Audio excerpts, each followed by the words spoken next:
I loved college. I tell my students this all the time. It's especially why I like to teach freshmen when I can.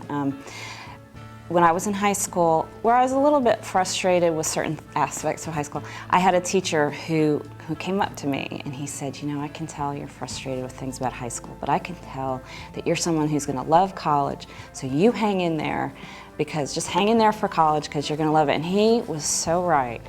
I loved the intellectual atmosphere. I loved being around other people who were really interested in learning.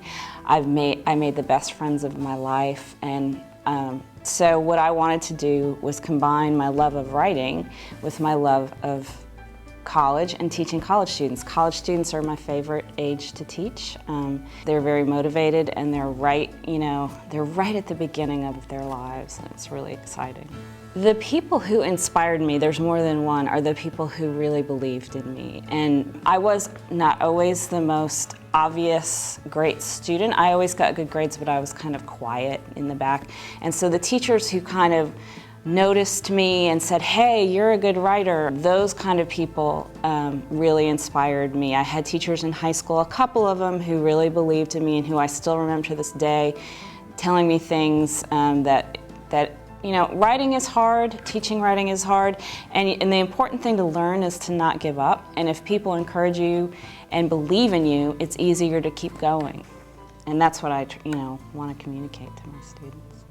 You know, college students today have a lot going on in their lives, certainly much more than what I had going on when I was in college. They're trying to do a lot. There's a lot more competition in the world. And so, you know, that's the main challenge, is to help them to find time to focus on what they're here to do and to get the most out of the college experience, to live intellectual lives, you know, when they're being distracted by jobs they need to work, and by family that needs them as well.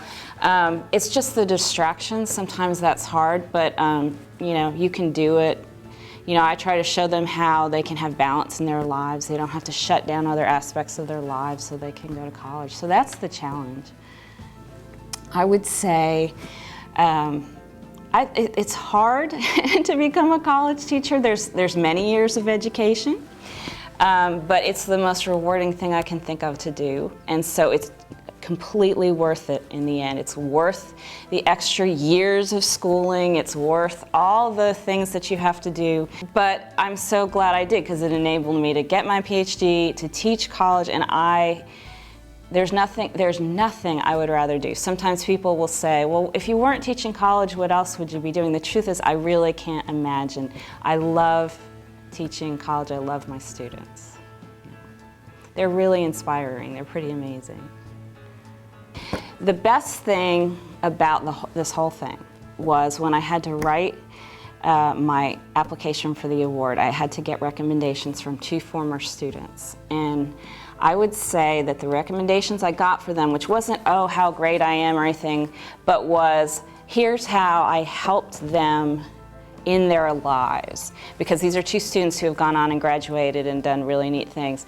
And when I read those letters, I thought they were amazing. I mean, the things that they'd gone on to do and they felt that I'd had some kind of part in, small part. When I read those, I thought, I don't care if I win this award, these letters mean everything to me, that I got to experience these letters and read these letters, because that's all I just want to have some small part in helping these students make great lives for themselves. So.